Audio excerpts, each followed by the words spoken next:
Hey party people, what's up? If you are engaged and planning a wedding during a pandemic, you have landed in the right place. I am Valerie Gernhauser, the no-nonsense wedding planner. I've been planning weddings for 10 years. I have 3 wedding planning companies and I'm based in New Orleans. You can find all this information about me if you'd like to follow me down below in the description. We're going to chat today with one of my real brides, Caitlyn. Caitlyn was set to get married this year in April, about a month after the entire country went on lockdown due to the pandemic.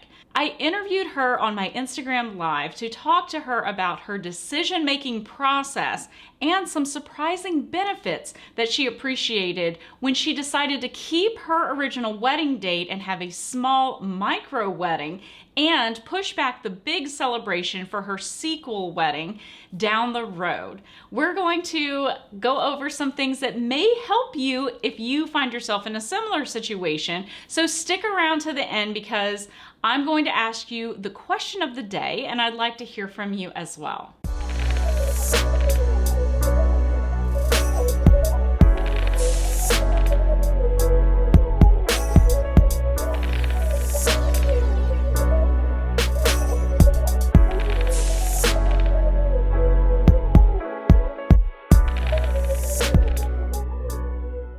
Today, I'm going to be sharing with you an interview I had with one of my actual brides. We had spent an entire year planning her event together. I interviewed her on my Instagram Live with a few quick questions about the decision-making process that she went through when she decided to get married on her original date in a smaller, more intimate micro wedding and still push back her larger celebration to another date in the future. I'm sharing this information with you in case you find yourself in a similar situation, especially if you happen to be engaged planning a wedding during a pandemic. I have been dealing with so many clients that are on the fence about what is the right thing to do. And I think this might be valuable to you. If you find value in this information, don't be shy. Please hit that like button. Right now, we're going to jump to this brief interview that I did with my bride, Caitlyn. And if you're interested in learning more about her decision-making process, you can actually follow her blog where she detailed a lot of the planning process and the decisions that she made along the way. That information will be in the description down below, so be sure to check that out. All right, without further ado, let's jump right in and I'll see you on the other side. Hi, Caitlyn, how are you? Hi, good. Good. I am so excited to have you joining me today. This is Me exciting. too.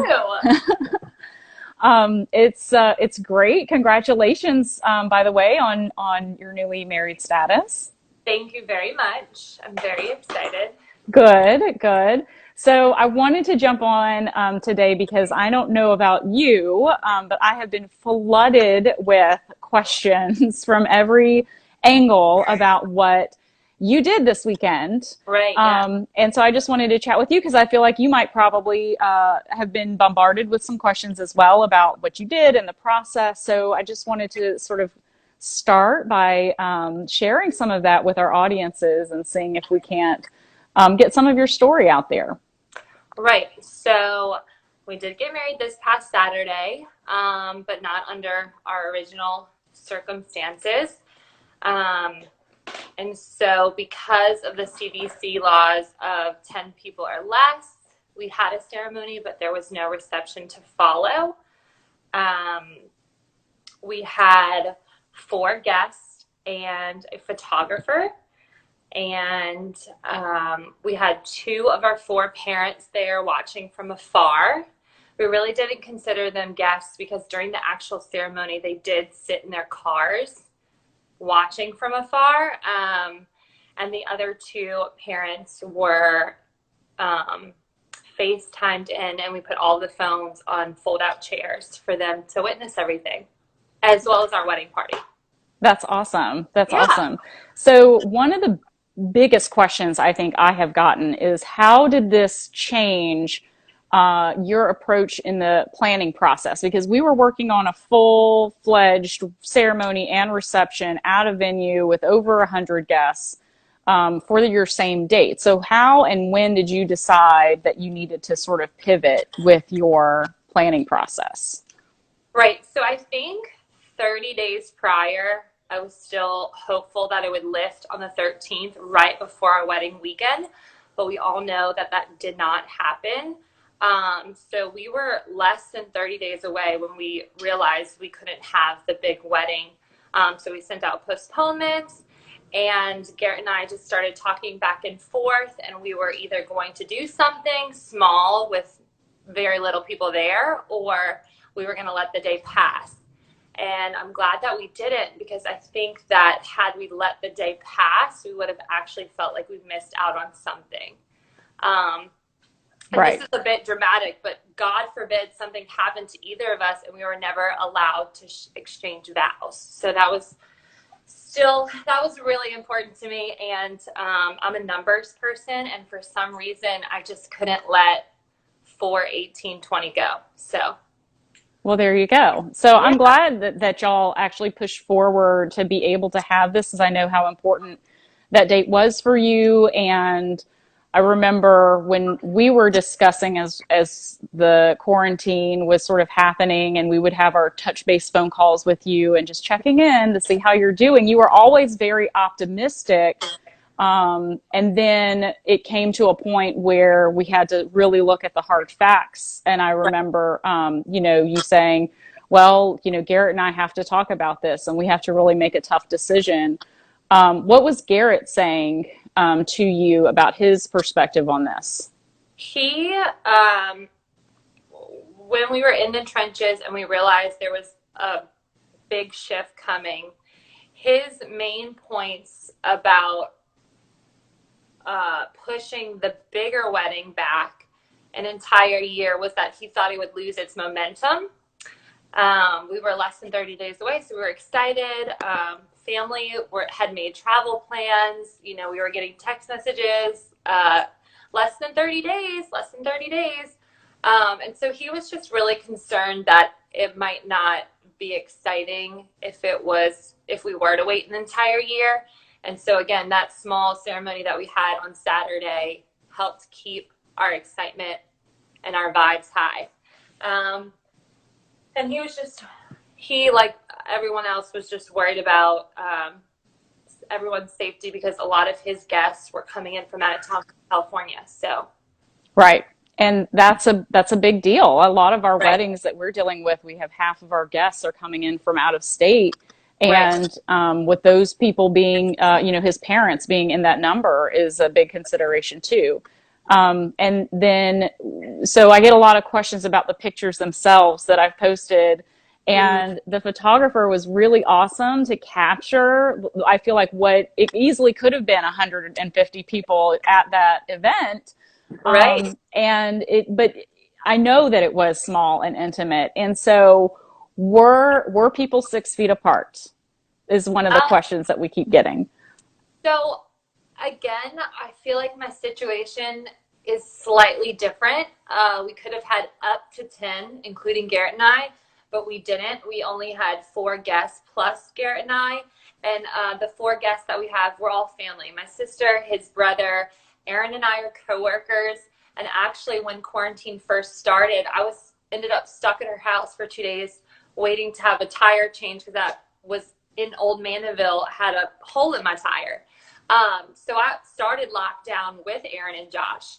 So for us, the 4 people that we had, plus a 5th photographer, we were all family. So we didn't stand exactly 6 feet apart, but we did not hug my mom or his dad, which was kind of hard. And that's hard, right? Yeah.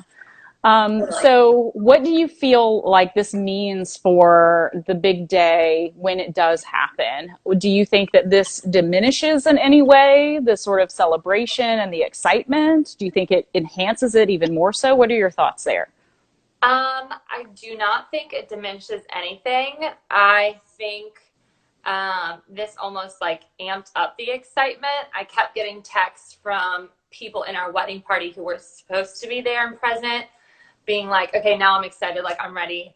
I can't believe we have to wait a whole nother year, 365 days. I wish it was tomorrow. So I almost feel like this elevated it in a way. And like I said, if we had let this day just pass, I think we would have felt like we would have missed out. So, Right. Yeah. No, I hear you on that. Was your dress the dress, or did you have a different dress on for your celebration the other day? I got a lot of questions about this. Someone even asked me if this was my second dress. No. I did not wear my original dress. I got a beautiful gown from Wedding Bells in New Orleans, right on Magazine Street. And I am saving that for the big wedding in 2021. We had a little over 20 days to kind of map out a ceremony that we just did this past Saturday. And I ordered it off of ASOS. It wasn't my second dress. I fell in love with the gown that I originally picked out, and I wanted to wear that one dress from start to finish. So, That's great. That's great. yeah, And then you accessorize too. I like the whole look is one of the big things people have commented on is loving the sleeves, loving the gloves, loving the I love the micro mini for the micro wedding. I think it's such a cool thing. I do too. Yeah, I do too. Thank you. Yeah, no, that's great. I think you did a really great job with that. What advice would you give to brides right now that are in a similar situation that you've kind of been in, where they've either postponed their wedding for the fall or they're on the fence of having to make that decision soon, that their original date is coming up and we just don't know? What advice would you give to engaged couples right now about this decision based on your experience? Sure. I actually got a bunch of, like you said, DMs about this. A bride super upset. Her parents were actually not in line with them doing something small. So I would just suggest to any bride or groom to take everything pen to paper. Me and Garrett sat down twice, did a pro and a con list twice, and then we circled what we had to have. I was not willing to give up spring or summer. I know we contemplated it for a second. What would October be like? Would vendors be available? And to me, after every conversation we had about that, I felt like I was settling. So went back to that paper and circled like my must-haves, and then go from there. I know someone specifically asked me, because we didn't have a reception, did it feel like I missed out on something? Was something missing? And I think it all depends on what you have that day. We had all these fun little elements that made it extra special and sweet. It was something that we'd never experienced before. I've never gone to a micro wedding before or been a guest. And so it was fun. It was a new adventure. So I definitely tell them to take it to old school pen and paper, pros and cons, and weigh it out. That's really great advice. I think Yeah, knowing what your priorities are is a really good barometer to help you make any decisions relating to wedding planning in general, and even right, more so in your situation, and that of many brides and grooms right now that are sort of wondering what is the next step and what to do here. right. Um, so when it comes to your next big day, the big day with the celebration and the reception, what are you looking forward to the most? That's a great question. I mentioned all of these great points in a blog post, and I wanted someone to ask me this question because someone DM'd me and said, how are you going to make your wedding that you pushed to 2021 still feel special? There was like a handful of things that I held off to savor those moments that I'm looking forward to. One is obviously the dress. Two, we did write personal vows, but we decided to save those for next year and exchange traditional vows. We pushed back the honeymoon. And then again, like we didn't get to celebrate with all of our closest friends and family. So knowing that we get to celebrate with all of them is still really exciting. Plus, I'm sure I could also list off a bunch of other things, but Yeah, those are the main points that I'm that's looking great. forward to. Yeah, That's awesome. I'm looking forward to it as well. I was super excited with all of the design planning and everything that we had sort of yeah. lined up for the big day, and I can't wait to see it come to life Thank you. next year. And I think it's going to be even more special, like you'd said earlier. So, Yes. um, In closing, is there anything else you wanted to say? I want to direct everyone to read your blog post because it was so informative. You just posted it, I think, this today. It's live, right? Late last night, like Late 10, last night. 10:30. Yeah, I loved reading everything. And so I encourage everyone to go over and read it. And but yeah, what is in your parting words? What is something that you might want to say and as an afterthought now that you've been through it? Um, Now that the day has passed and we seized the moment, I think that, like I said, there are certain things that every bride and groom wants that's non-negotiable. Keep those close to your heart. I think that whatever is going to happen is going to happen. Let things roll off your shoulders. I got a bunch of texts that this past Saturday saying, it's raining. How you doing? And I was just like, normally I would probably freak out about that. I'm not going to lie. But I just kept saying, oh, I've heard it's good luck. And it ended up being so fabulous because I let things happen, let the cookie crumble how it was going to crumble, essentially. Right. I wanted to seize the opportunity, and I wasn't willing to settle on that date, and I did it, and I have a great outcome because of it. Good for you. Good for you. Well, I have to commend you for your consistent positive attitude throughout all of this. And I think that definitely contributes to your happiness level, which I can tell, like, you're really happy that you've done this.